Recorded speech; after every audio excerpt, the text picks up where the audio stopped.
SCP-11 Sentient Civil War Memorial Statue. Object Class Safe. SCP-11 is a Civil War memorial statue located in Woodstock, Vermont.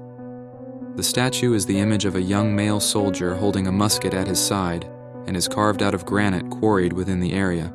Occasionally, SCP-11 has been observed lifting its musket to the sky to fire at birds which attempt to land or defecate on it.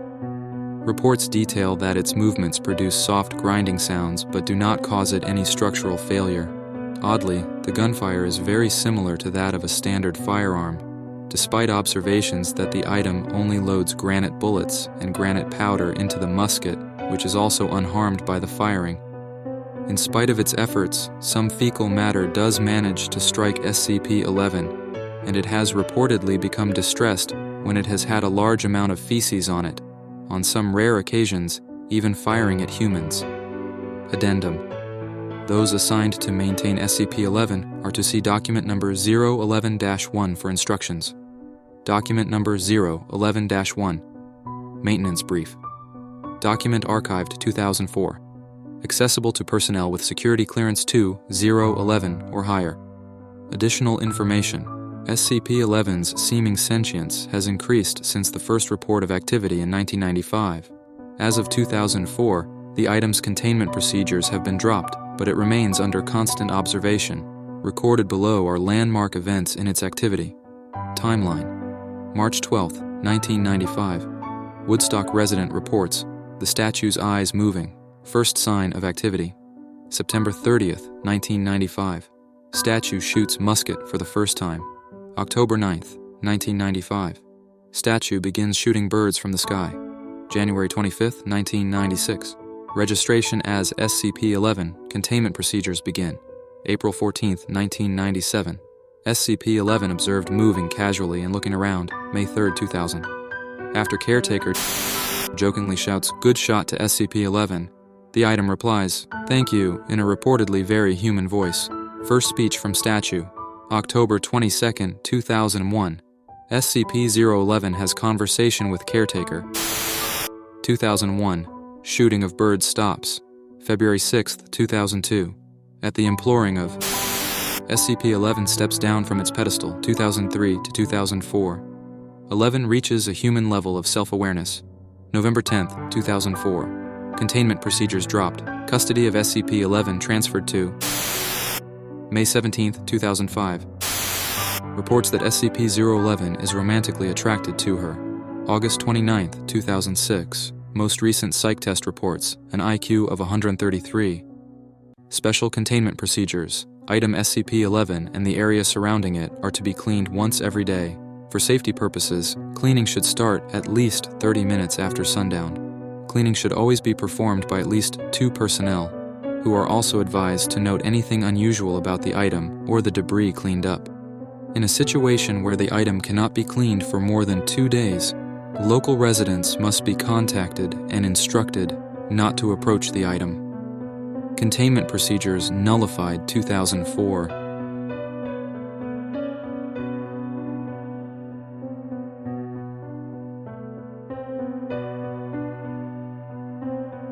SCP-12, a bad composition, object class, Euclid.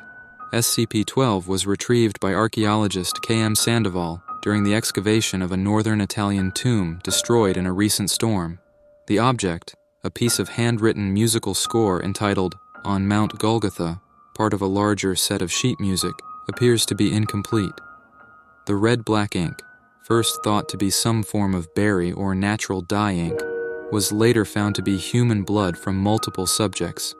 The first personnel to locate the sheet, Site 19 Special Salvage, had 2 members descend into insanity, attempting to use their own blood to finish the composition, ultimately resulting in massive blood loss and internal trauma. Following initial investigations, multiple test subjects were allowed access to the score. In every case, the subjects mutilated themselves in order to use their own blood to finish the piece, resulting in subsequent symptoms of psychosis and massive trauma. Those subjects who managed to finish a section of the piece immediately committed suicide, declaring the piece to be impossible to complete. Attempts to perform the music have resulted in a disagreeable cacophony, with each instrumental part having no correlation or harmony with the other instruments. Special containment procedures. SCP-12 is to be kept in a darkened room at all times. If the object is exposed to light or seen by personnel using a light frequency other than infrared, remove personnel for mental health screening and immediate physical.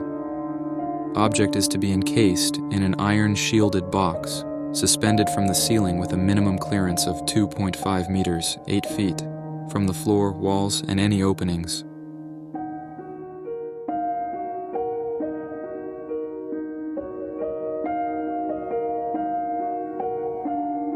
SCP-13, Blue Lady Cigarettes.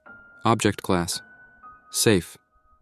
SCP-13 is the collective designation of 242 cigarettes, which display similar anomalies. The most common external detail between instances is the presence of the words Blue Lady handwritten on each cigarette in blue ink.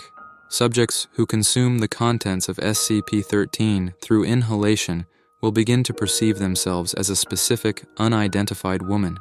Subjects have described the woman to be aged between 25 and 35 years old, standing approximately 1.6 meters tall with an estimated weight of between 50 and 55 kilograms.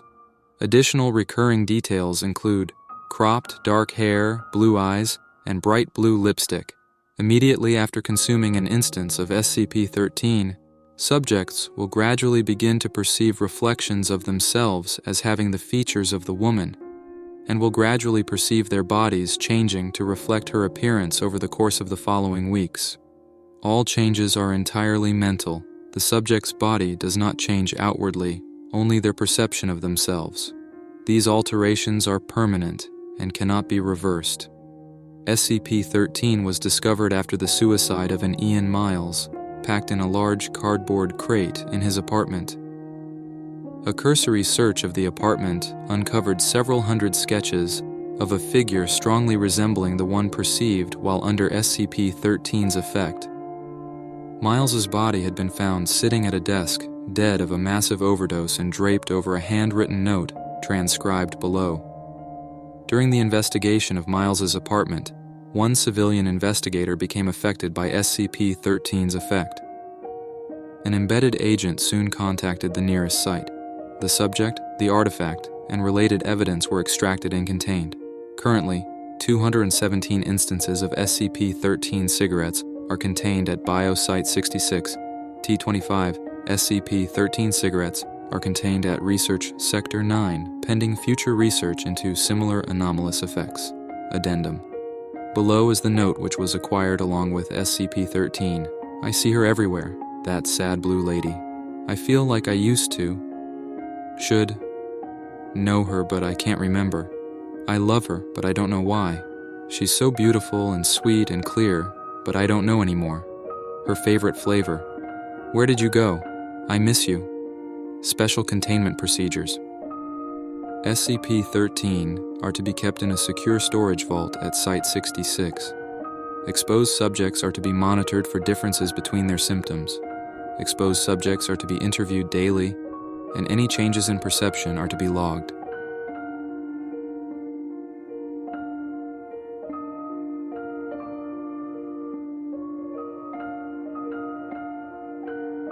SCP-14, the Concrete Man. Object Class: Safe. SCP-14 is a Caucasian male, appearing to be approximately 30 years of age, with black hair, brown eyes, and a somewhat round face. Records indicate his name to be Robert Chetford, confined in 1915 to the Norwich Asylum in Connecticut for delusional insanity, claiming that he had been cursed to live forever and was slowly turning into concrete in consequence. The asylum closed in 1937, and the patients were transferred to various other facilities. SCP-14 came to Foundation attention in 19 from rumors of a patient who seemed to be entirely immobile and showed no signs of aging. Further investigation determined that acquisition was warranted. SCP-14 is to all outward appearances a normal man, but he does not appear to age and shows no signs of possessing a metabolism. He does not eat, drink, perspire, or in any other way demonstrate life functions. He breathes only to speak. and apart from his eyes and vocal apparatus, is to all appearances utterly immobile. He has never shown any evidence of pressure ulcers despite his position not having varied for several decades. Neither do his muscles appear atrophied. He can converse normally, but shows little knowledge of or interest in events since his confinement. Addendum, note. Frankly, were I to interview this man without knowing his history, I'd think he was a perfectly sane and well-adjusted individual who happens to be quadriplegic. As it is, I have to conclude that he's the ultimate proof of the idea that the mind rules the body. He thinks he's concrete and will live forever, and so he's as close to both as he can be. Dr. Special Containment Procedures. SCP-14 is to be kept in sight, in a chair with arms, preferably facing a window. Music should be supplied on a regular basis, preferably constantly. This music should not include pieces originating after 1937. A security camera should be present in SCP-14's room.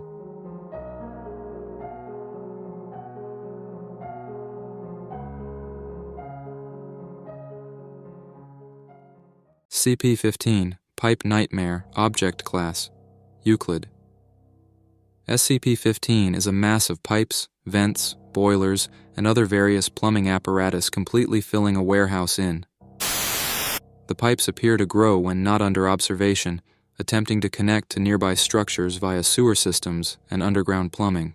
SCP-15 contains, at current estimate, over 190 kilometers, 120 miles, of pipes, ranging in diameter from 2.5 centimeters to over 1 meter.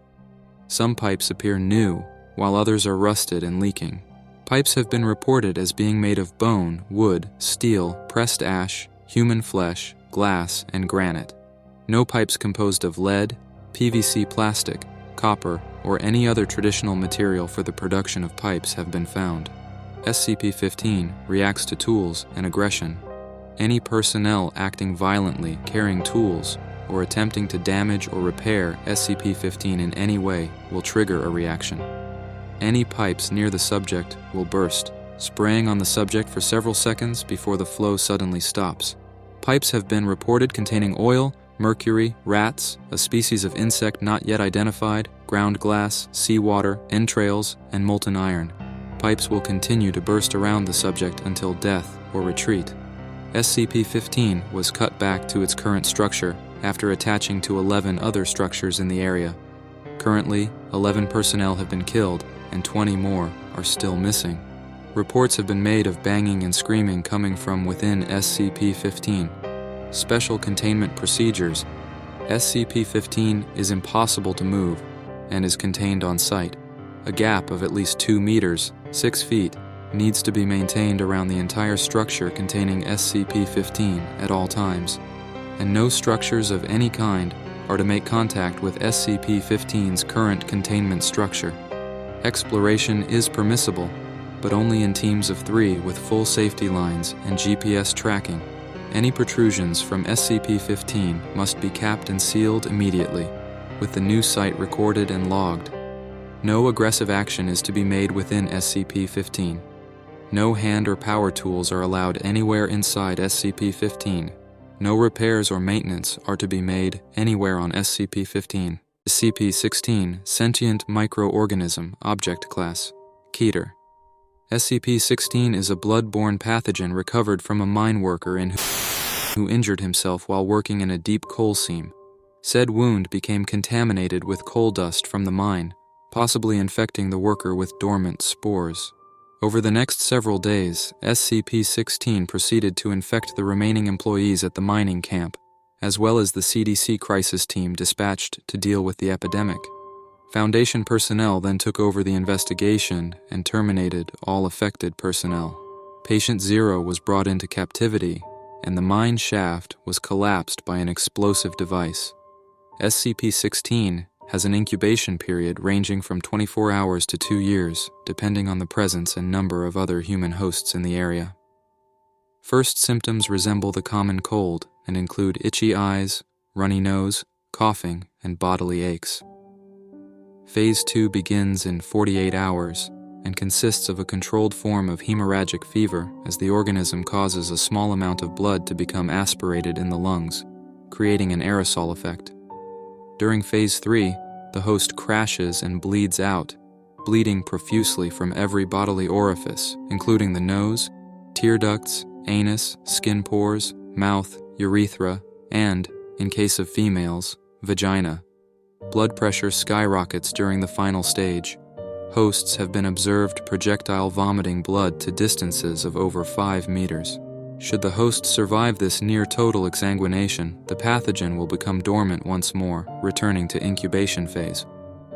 What distinguishes SCP-16 from other strains of hemorrhagic fever such as Ebola and Marburg is its unusual response to high stress. Should the subject undergo a high-stress situation, such as a life-threatening crisis, the organism will change its survival tactic from rapid reproduction to the rewriting of the host's DNA and stimulation of rapid cell division. Major physiological changes occur within the first 24 hours, with complete bodily reconstruction occurring within 2 weeks' time. Most hosts do not survive the process due to the heavy demands made on the body, due to their similarities as fatal contagions that stimulate the production of excess organs. A possible link to SCP-1801, sharing sickness, is under investigation. An interesting side effect of the transformation is an increased aggressive urge. It is believed that this may be an attempt to maximize the spread of the virus in a manner similar to rabies. On another note, subjects who undergo bodily transformation no longer appear to exhibit SCP-16's hemorrhagic properties. However, subjects infected by transformed hosts will still undergo the normal SCP-16 infection process. Addendum: Experiment log of SCP-16's transformative properties. Subject D-16-1, D-Class personnel infected by SCP-16. Upon first showing symptoms, subjects' quarters were slowly flooded with water over a 24-hour period. SCP-16 mutated into teratomorphic state, transforming subjects' lungs into gills. Subject survived for 2 more weeks as SCP-16 transformed its limbs into fins, caused its eyes to atrophy, and enhanced its sense of hearing into a cetacean-type echolocation ability. Subject was terminated by draining all water from its quarters, causing it to asphyxiate. Body was subsequently cremated without autopsy. Subject D-16-2, D-Class personnel infected by SCP-16. Upon first showing symptoms, subject's quarters were slowly flooded with water over a 24-hour period. SCP-16 mutated into teratomorphic state, causing subject to undergo rapid muscular growth and increased bone growth on knuckles. Subject then attempted to escape from confinement by punching through the reinforced steel door. Subject was not successful and died by drowning. Note: same situation, 2 different responses. Interesting. Doctor. Subject D-16-3. D-Class personnel infected by SCP-16. Subject was previously a chemical engineer who poisoned his wife upon discovering her adultery. Upon first showing symptoms, subject's quarters were slowly flooded with water over a 24-hour period. SCP-16 mutated into teratomorphic state, causing subject to grow an unusual organ on his chest, consisting of a chamber and 2 separate tubes.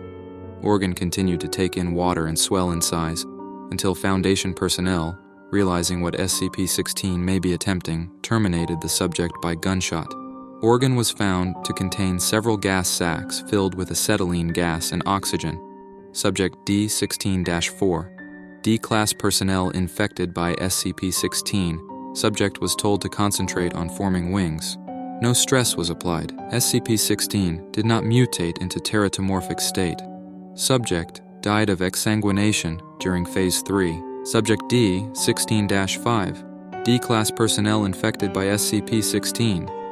Subject was told to concentrate on forming wings and placed in an acrylic box suspended 305 meters, 1,000 feet, above a mine shaft. A timer was placed outside the box, which subject was told indicated the time to release.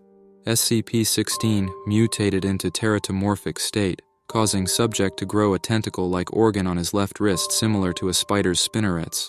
Subject extended said organ through one of the box's air holes and extruded a strong, silk-like substance, which it then used to secure the box to the cable.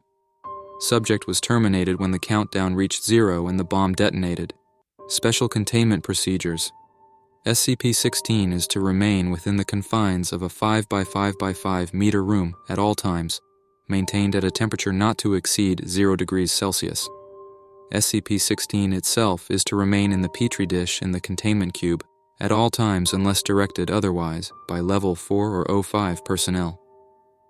Full documentation of experimentation with SCP-16 must be submitted before and after samples and duplicates of SCP-16 may be taken. Failure to follow these procedures will result in termination or reassignment as Class D personnel.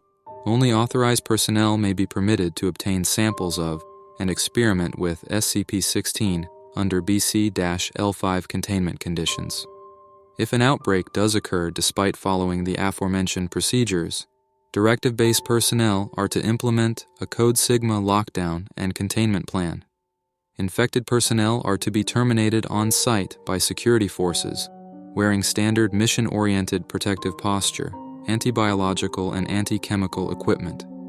Should the infection not be contained after 48 hours, the on-site nuclear device is to be detonated. Remaining personnel are not to be evacuated under any circumstances. SCP-16 has been shown to survive for up to 6 hours on hard surfaces and up to several minutes in air. High-intensity ultraviolet light and high concentrations of ortho-phthalaldehyde solution have been demonstrated to be effective in disinfecting non-organic surfaces.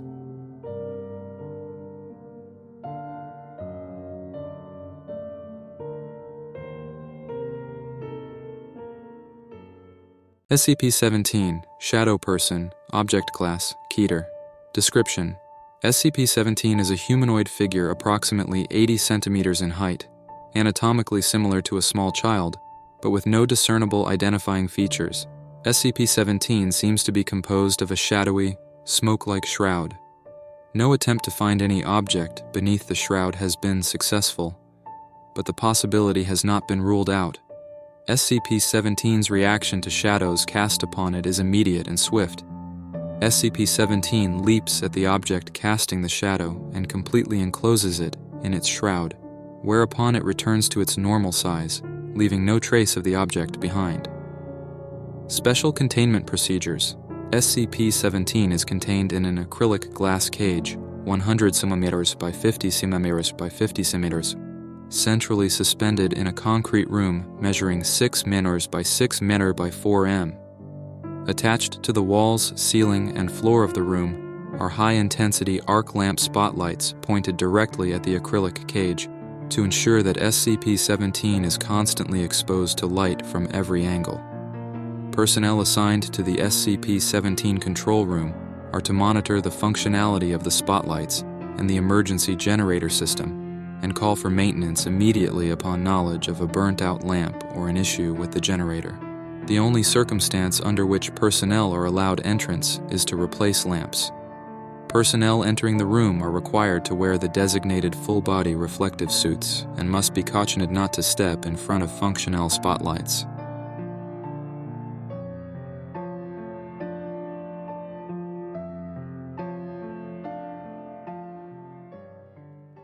SCP-18, Superball, Object Class, Euclid. SCP-18 has the appearance of a superball made by the Wham-O Company in 1969. It is 6 centimeters in diameter and colored red. Found when the company was hired to clean out a warehouse that had Wham-O merchandise in it. SCP-18 was noted to be able to bounce with extreme height. At first thought to be a pleasant child's toy, SCP-18 was able to bounce with over 200% efficiency. That is, if dropped 1 meter, it would bounce 2, then 4, then 8, then 16. The ball soon became a dangerous projectile, reaching speeds estimated at over 100 kilometers per hour, and damaging property and injuring 5 in the city of Redacted. It came to a rest after several days in the nearby lake of Redacted, and was retrieved by SCP personnel. Due to the speed of the object and the total surprise by its victims, no cover-up story was required or initiated. Document number 18-4. Message to O5-redacted. I hope everything is well. The reason I write to you is because I believe I have found a more effective method for retrieving new or escaped SCP objects. Yes, I realize we haven't had any progress in reverse engineering whatever allows this thing to defy the laws of thermodynamics. But we have come up with a very effective method for integrating one of those new SCP-A5 armor suits with this. Just hear me out. We implant it into the bottom of a boot, rig up a little bit of a mechanical device, and ta-da, the suit is now capable of jumping well over a building. Also, if the wearer has their foot against something they want dead, well, let's just say it delivers a hell of a kick.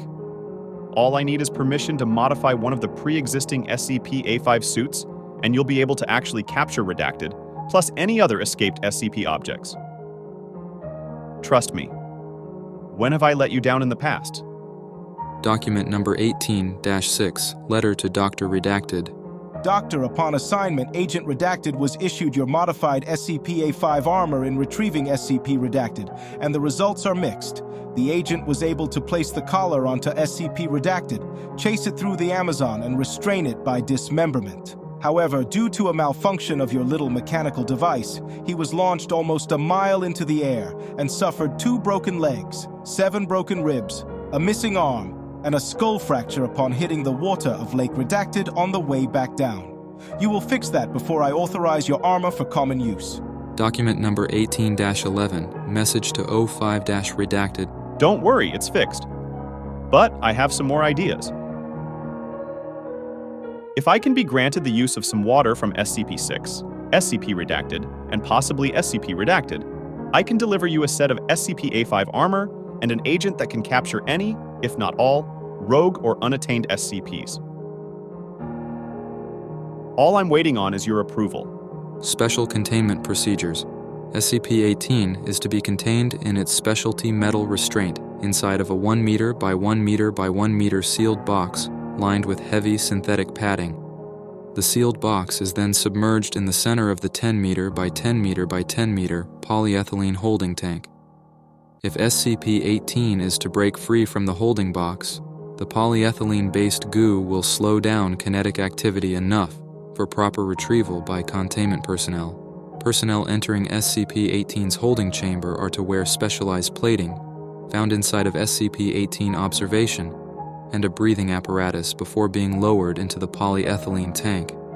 If SCP-18 is loose outside of the polyethylene tank, personnel are advised to secure themselves in a separate room and close doorways or hatches to isolate SCP-18 until containment teams arrive.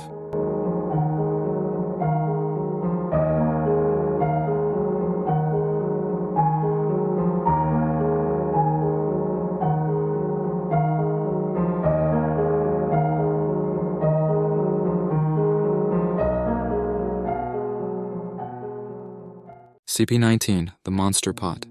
Object Class: Keter. SCP-19 appears to be a very large ceramic vase, 1.8 meters in diameter at the mouth and 2.4 meters high. Style and decoration indicate it was created in classical Greece, although conclusive dating is impossible as the surface is entirely unbreakable by any known means. If a successful method is discovered, SCP-19 is to be destroyed with prejudice. Periodically, entities emerge from SCP-19. Collectively, these are known as SCP-19-2. The entities vary in many aspects but tend to be small, vaguely humanoid, though they may have animaloid features and extremely hostile. They often choose to attack with teeth or claws. Although fairly delicate, also, surprisingly, flammable, they are reasonably strong and pose a considerable threat in large numbers. When kept at 0 degrees Celsius and totally at rest, entities will emerge from SCP-19 at a rate of approximately 1 entity per hour. The following traits are known to affect SCP-19-2's manifestation rate. Movement of SCP-19, threat to SCP-19, extreme temperature highs and lows, sudden shift in surrounding environment, introduction of objects or organisms to the inside of SCP-19, known to cause a flood reaction. Traits that may or may not influence SCP-19-2's manifestation rate. Presence of human life near SCP-19. Current weather patterns. Specific individuals near SCP-19. Some individuals seem to affect SCP-19-2's emergence rate more drastically than others. In addition, tipping or tilting SCP-19 will create a reaction as though it was previously filled with SCP-19-2 specimens, although viewers looking into SCP-19 from above will merely observe a dark hole.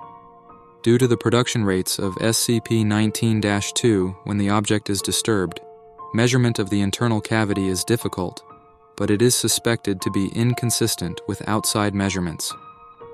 Addendum.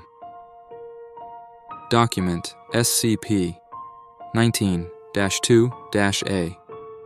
SCP-19-2 Notes, as maintained by Dr. Light and Dr. Vo. Date redacted. SCP-19-2 specimen was removed from containment chamber and kept in reinforced pen, provided with water and live chickens as food. Specimen made quiet, continuous, garbled vocalizations, determined to be phonetically similar to ancient Hellenic languages. Although the reason for this is unknown, specimens are still thought to be no more intelligent than animals.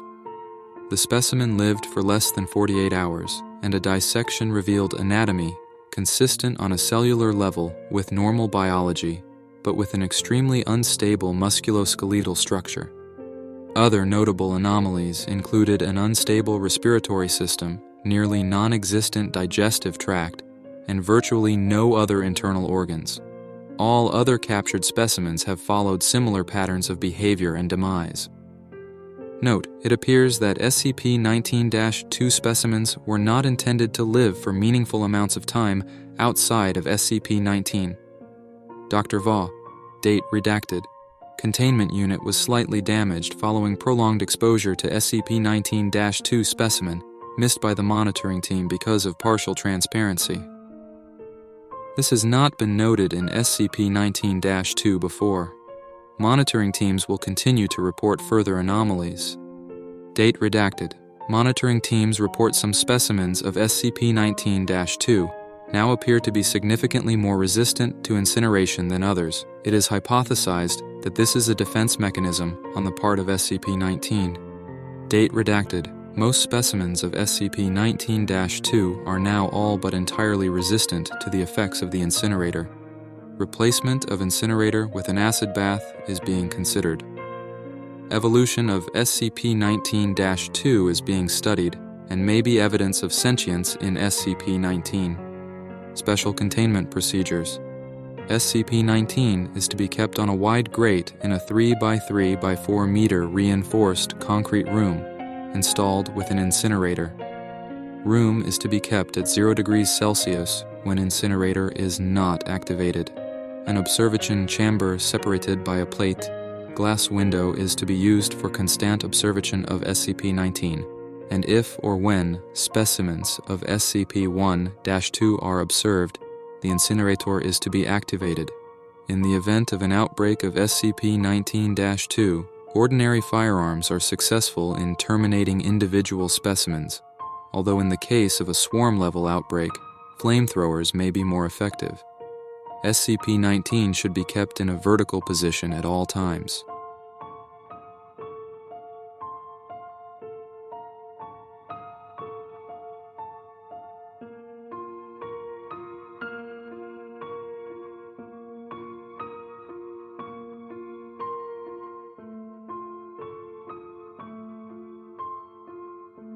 SCP-20, Unseen Mold, Object Class, Keter.